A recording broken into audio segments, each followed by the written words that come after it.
It was a night that hung heavy with fog, the kind that wraps around your headlights and turns every shadow into a moving shape. Mark had been driving home from a late shift, the highway empty for miles, his radio just static. Then, without warning, the beams of his headlights revealed something impossible ahead, a complete roadblock stretching across both lanes. No vehicles, no signs of construction, just a barricade made of orange plastic and flashing lights that hummed softly even though the air was dead still. He slowed to a stop, his tires crunching against gravel, expecting maybe a detour sign or a worker in a vest to step out.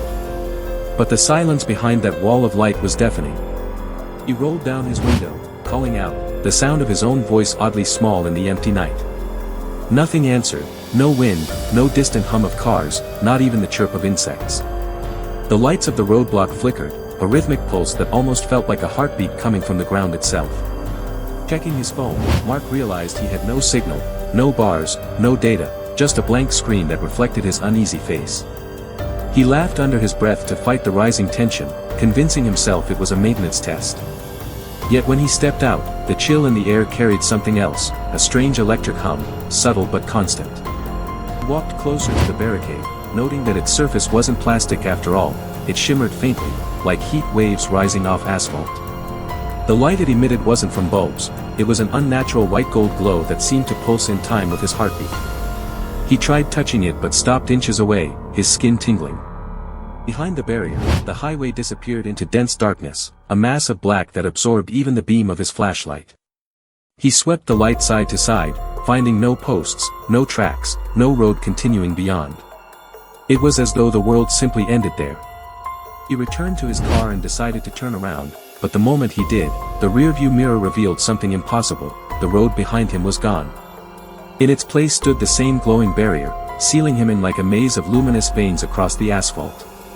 His pulse quickened, and fear crept into logic's place.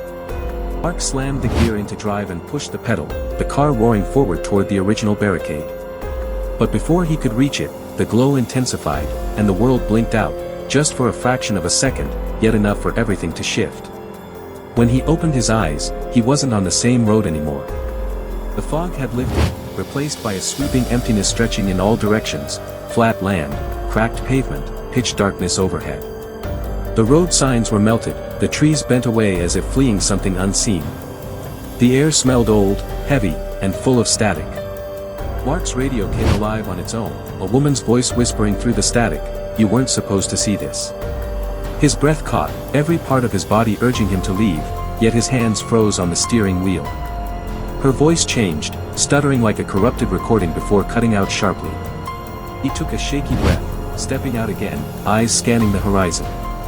Every sound had been replaced by a high-frequency buzz, low enough to make his bones vibrate. Below his feet, the pavement seemed to pulse faintly with his every step, as if the road itself was alive, breathing, watching. Called out again, his voice vanishing instantly into the emptiness. Each word seemed to fall flat, absorbed by the stagnant air.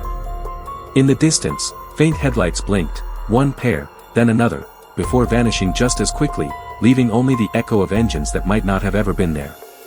As he approached the spot where the lights had been, he found a single vehicle parked sideways, engine cold, door open, as if whoever drove it had left in panic. The key still hung from the ignition, swaying gently though no wind stirred. A wallet sat on the front seat, the driver's license inside weathered, decade-old. The name on the license made his stomach drop, it was his. Same photo, same address, even the same minor scar near his lip. He stumbled back, adrenaline surging as his surroundings warped briefly, the horizon folding inward like a sheet of glass under pressure. Inside his car, the dashboard flickered and reset, the clock frozen at 12 midnight no matter how many times he toggled it. The GPS booted on its own, the mechanical voice calmly instructing, "Continue straight 3.6 miles." But there was no visible road ahead. He tried to drive forward anyway, guided only by the false comfort of that artificial voice. The tires hummed over cracked asphalt that looked older than any road should, the white lines faded into nothing. Then the temperature dropped, so sharply that frost formed on the windshield from the inside. His breath fogged with each exhale, and the car's heater gave nothing but silence. Outside, shadows shifted, joining into vague shapes that resembled people watching from the periphery. For the first time, Mark realized that maybe he hadn't stumbled upon a barrier, but a crossroads of reality itself. A sign appeared out of the mist, reading simply, "Turn back." The letters seemed to move slightly as he stared, rewriting themselves into words he couldn't recognize, symbols that no language could hold. He blinked, and the sign was gone, replaced by the endless stretch of black road. The engine stalled without reason, the headlights dimming, and from deep within the fog he heard slow footsteps, measured, deliberate, coming closer from all directions at once. He called out again, but his voice refused to leave his throat.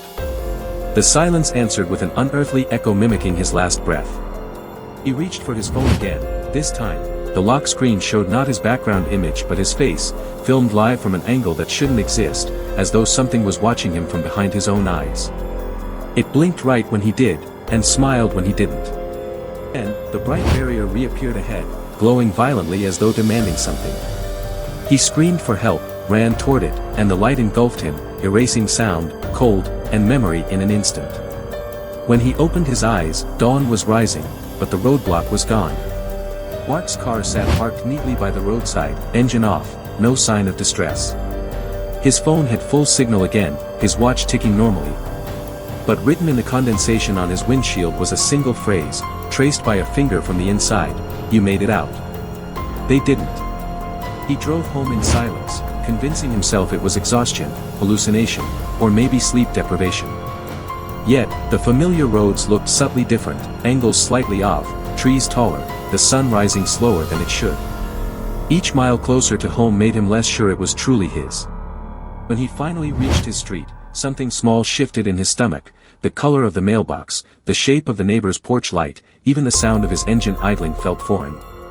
He double-checked his address, it was right. But the air smelled wrong, metallic, sterile. Inside his house, every detail matched, yet nothing felt familiar. His framed photos looked like replicas rather than memories, the smiles slightly too wide.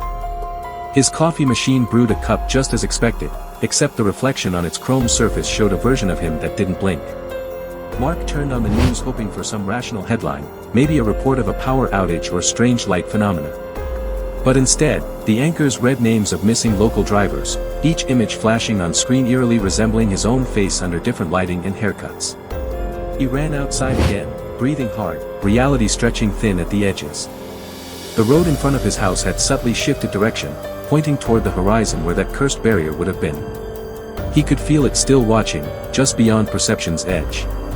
Later, when emergency responders checked the highway for the reported roadblock, they found no evidence, no debris, no lights, no sign of obstruction. But a recent set of tire tracks stopped abruptly in the middle of the asphalt, as if the car was lifted away mid-motion. Online forums began buzzing about similar reports, drivers held by barriers that were never confirmed to exist. Witnesses described flickering glows, lost time, and cold air that burned their lungs. The threads would vanish overnight, leaving only corrupted screenshots and vanished users. Experts tried to rationalize it: atmospheric refractions, stress-induced hallucinations, or military testing grounds. Yet none could explain the vanished footage or the matching accounts across states. Some called it a mass psychosis, others whispered it was a system glitch, a fracture in the simulation.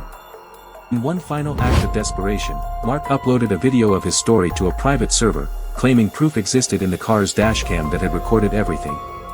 But when the footage played, it showed him driving straight through an endless night, never stopping, never finding the barrier again.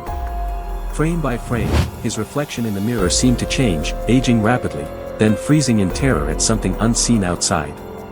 The timestamp remained frozen at 12 midnight even as the miles increased endlessly. It wasn't a recording, it was still running. Authorities later found the car abandoned in storage, battery drained, engine cold.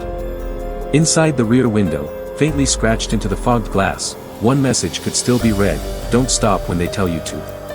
The scratches were on the inside. This day, no official report explains the phantom roadblocks that appear on empty American highways during the fog season. Some believe they're data folds, simulation hiccups that catch reality off balance. Others think they're warnings not meant for human eyes. So, if one night you find your path sealed by a glowing wall with no soul in sight, think twice before stepping out. Because maybe it's not trying to keep you out, it's trying to keep something else in. And reality, for that brief moment, might be deciding who you really are. As the final frame fades to black, only one question echoes through the darkness. What lies beyond the roadblock we're never meant to cross?